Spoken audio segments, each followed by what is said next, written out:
Hola muchachos, ¿qué tal? Buenos días, aquí tienen el horario para hoy, viernes, el 10 de marzo. Especially for those of you, my A days are probably watching this video because I'm not there and getting the guided instruction that comes with this. So, hope you guys are having a great start to your Friday, to your weekend. Due for today, you guys had your initial reply to the discussion about the importance of studying abroad, and then your subsequent responses or replies to your classmates.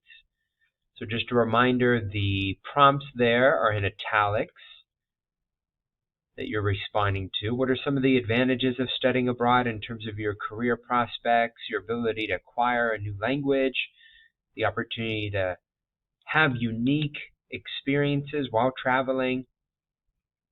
What are some of the advantages of studying abroad? What are some programs that you're looking at the schools that you're looking at attending when you guys graduate from high school?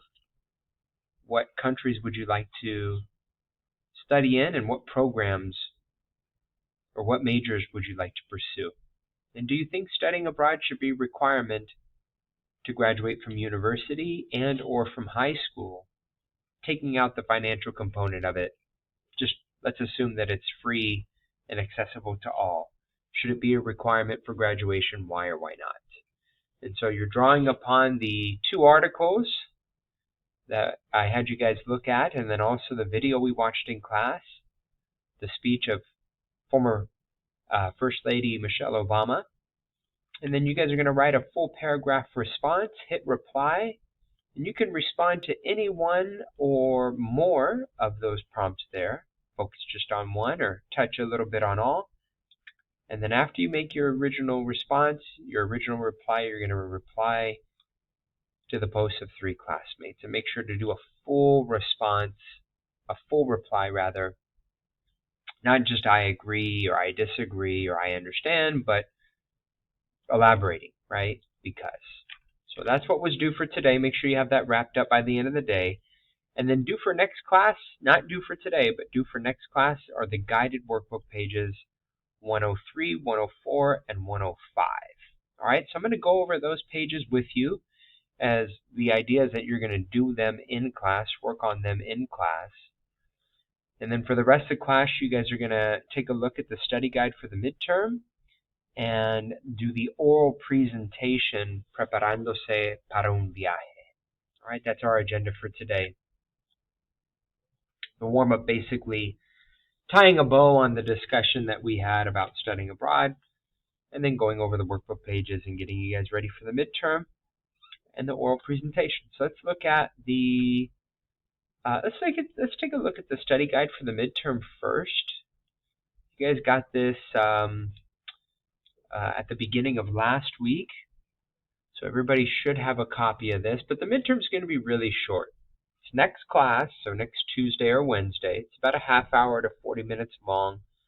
2 sections, reading comprehension and listening comprehension, and both sections are going to be multiple choice.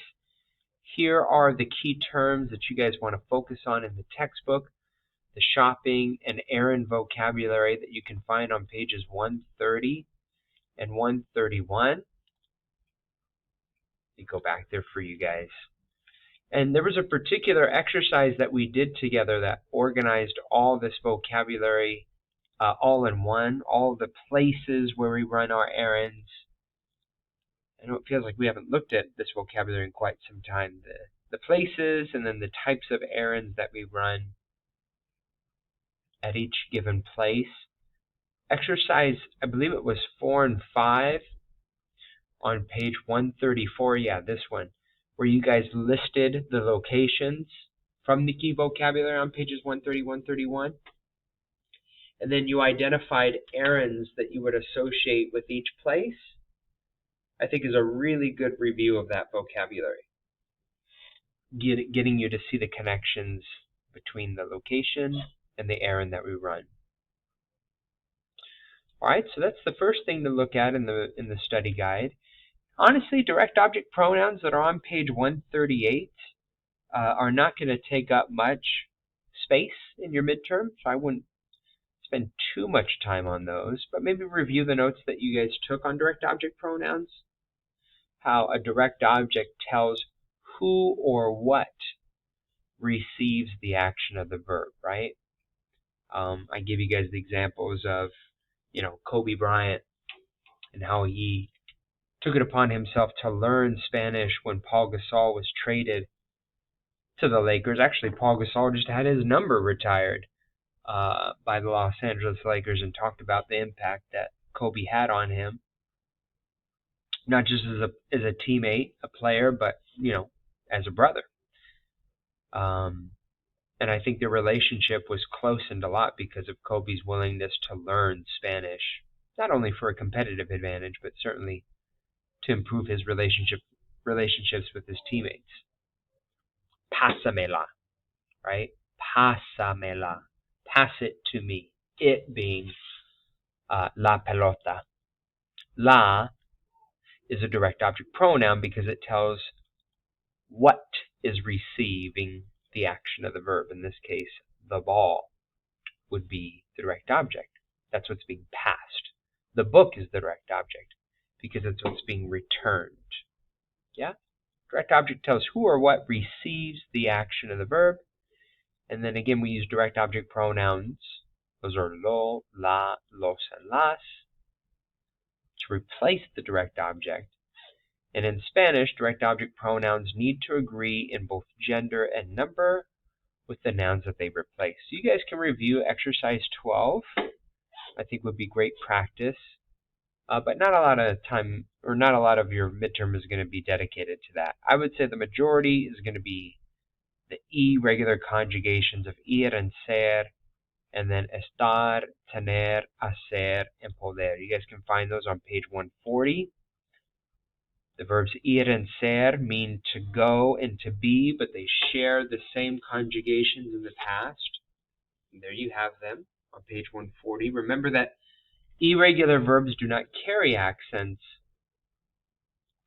in either the yo form or the el, ella, usted form. So in terms of the punctuation, not needed. You guys can take a look at exercise 15. Was great practice. We talked about the context clues with ir and ser. Ir is going to be associated with places, right? Because it's the verb to go somewhere. Ser is going to be associated with adjectives or some sort of descriptions because ser is the verb to be like something, right? Or in some fashion. So exercise 15 is great review for ir and ser, and then on page 142, actually, you may want to take a look at some of the questions, trivia questions. I wish I could include some of these.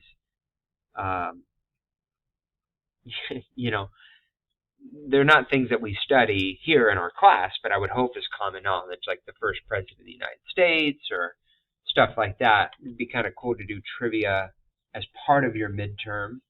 Or pop culture trivia, like how we did together in class. You guys did a great job with that. May want to look at that just to see how ser is used for identifying the answers to these questions. You guys did a great job.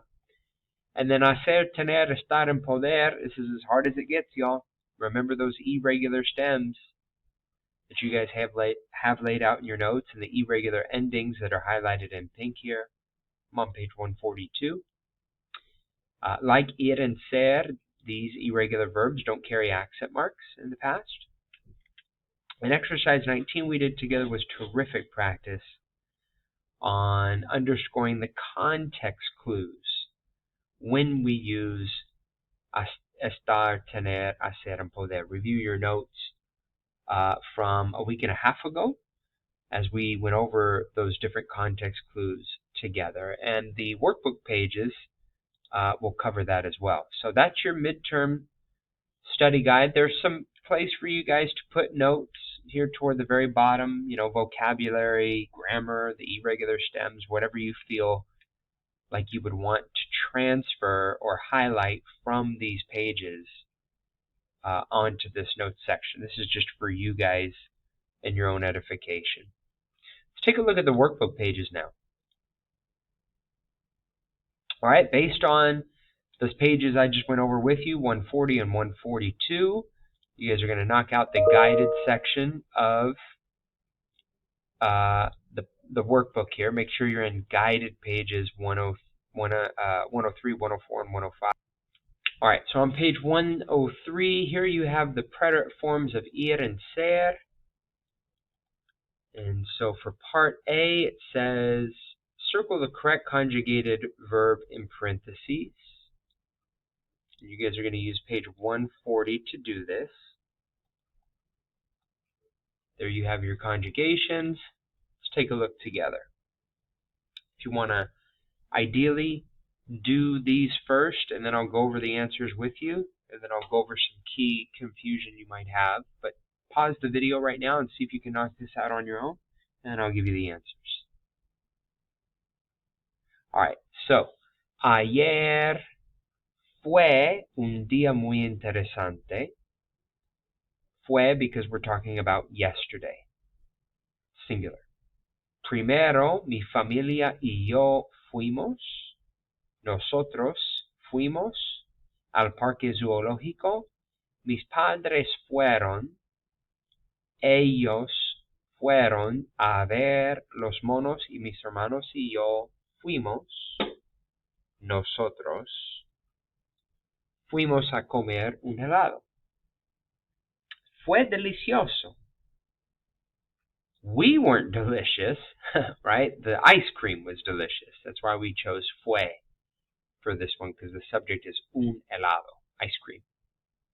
A las 5 todos nosotros fuimos a comer en un restaurante argentino. La comida fue fantástica. So again, here we're talking about food, like un helado. La comida is food. That's singular. And this would be the yo form, right? We don't want that form. La comida fue fantástica y yo fui a la casa muy contenta. ¿Y tú? ¿A dónde fuiste ayer? Tú fuiste. All right, that's page 103. Easy enough. So page 104 now, yeah, is using ir and ser. And we're conjugating according to the subject that's provided at the beginning. Looks like this is a mix of ir and ser. Ir with locations and ser with adjectives or items, identifying items. Anoche yo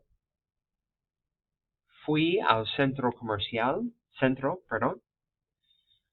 Luego Marcela y yo fuimos a cobrar un cheque.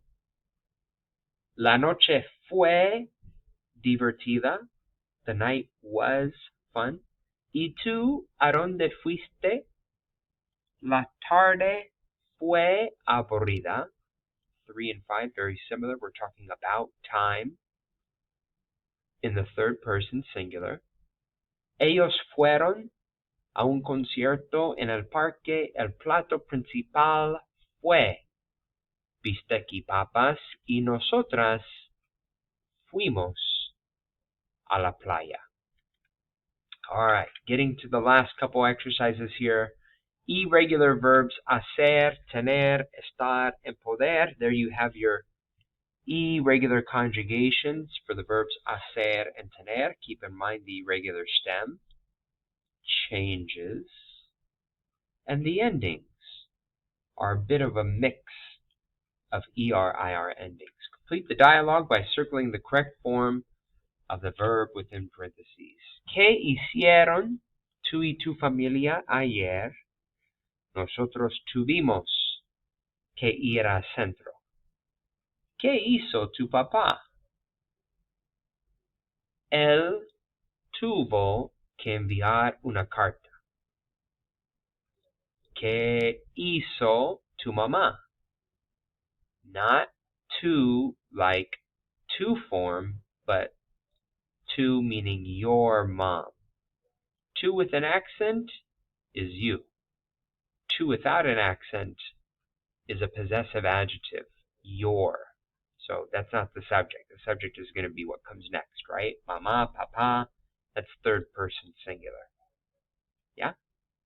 El, ella. ¿Qué hizo tu mamá? Ella tuvo que devolver un libro. 2 and 3 are identical in terms of the answers. Y tú, Laura? Talking to Laura. So notice the difference there. This is the subject, to. Talking to Laura. And you, Laura? What did you do last night? ¿Qué hiciste tú en la noche? Yo tuve que cuidar a mi hermanito. Had to take care of my little brother. All right, and then the whole gamut here.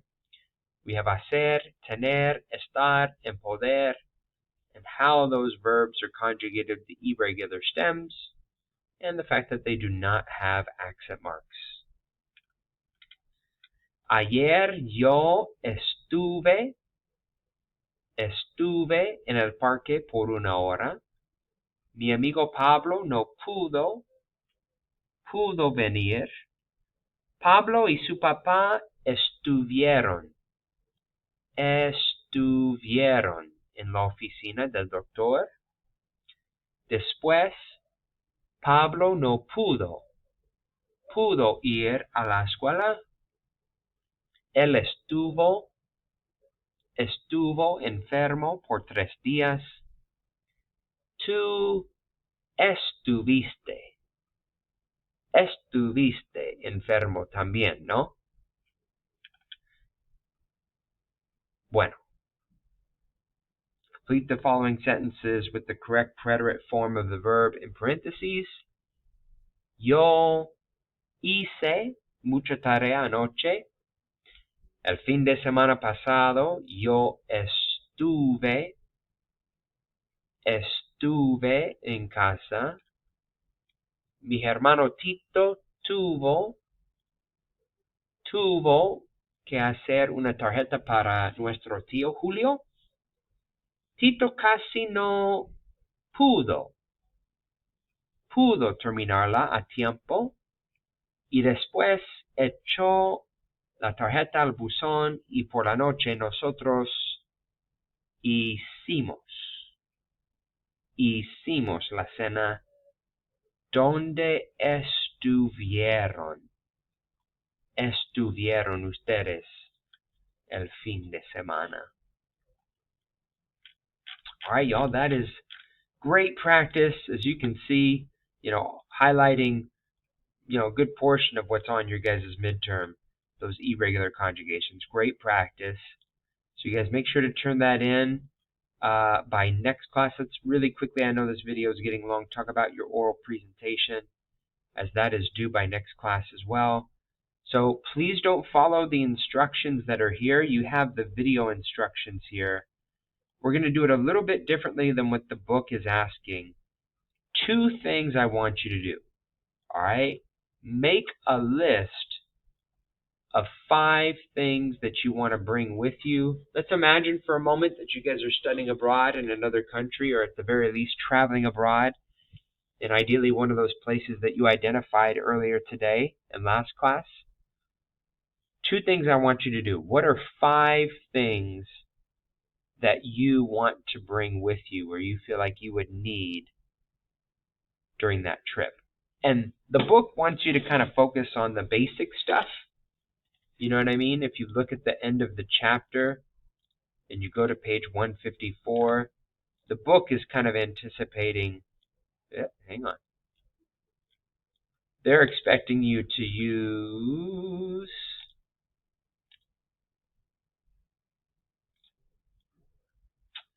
this stuff.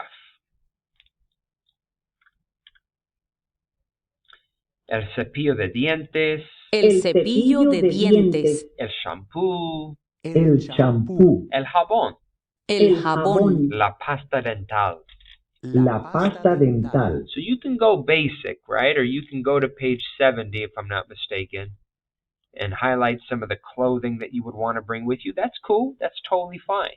And maybe you should pull from some of those things, but you can also be creative and identify some of the things like food, memorabilia, personal items, music, you know what I mean? Like, have fun with it. Use Spanish Dictionary, look up some of the vocabulary for some of the items that you would want to bring with you, and give me 5. How do I do that in a sentence? Start off with cosas que necesito, right? things that I need. Cosas que necesito son, right, are. Cosas que necesito son unos anteojos de sol, una chaqueta roja, papas fritas de Takis, chocolate de Toblerone, la música de Bad Bunny, la guitarra, you know what I mean? Like any 5 random things that you feel like you really would want to have with you on that trip, right? Cosas que necesito son, and then list them. If you want to add where you got them, si la compré al centro comercial, si la compré a la tienda de equipo deportivo, that will be great. And I probably should require you to include that. But I'm going to give you that freedom as to whether or not you want to. I think it would be great, but not necessary. You can just highlight those 5 things. And then the other key component that they're not having you do, give me 5 experiences that you have or that you had while you were traveling during that trip. So you're going to, just like your project, you're going to give me 5 verbs expressed in the preterite, whether they're regular verbs, like on page 110, or they're irregular verbs that we looked at the past few weeks, like the verbs ir and ser, you know, to talk about where you went. You would be using the verb ir, right, to say what places you went to. To talk about what meals you had or places you went, you could also use estar or tener, right? So whether they're regular or irregular verbs, give me 5 experiences that you had and conjugate those verbs in the preterite. Yo fui a la playa. Mis amigos y yo cenamos. Mi familia y yo visitamos the Colosseum. Yo visité the Sistine Chapel. Yo comí sushi. All right? So don't go off of the written instructions here. Go off of the instructions I just gave you. 5 things that you need with you. Cosas que necesito son. Cosas que necesito son. And then list those 5 things. Include where you bought them. That would be terrific if you were to, but again, not required. And then the other component, 5 verbs conjugated in the preterite to tell me what experiences you had during your trip. How long does this need to be? 30 seconds? 45? Certainly not as long as the video that I've just recorded. It doesn't need to take that long. I would say about a minute, right? Would be it. Thank you for your patience, especially those of you watching this on Friday, my A days. But hopefully that gives you an overview of what you need to do. Wrap up the discussion if you haven't done so already. Knock out those guided workbook pages to help you study for your midterm, which is next class. Take a look at that study guide and the key concepts on there, and knock out your oral presentation. And one final thing, some of you guys like to include images of that place. I think that would be awesome too. Appreciate the work that you all do. Ciao.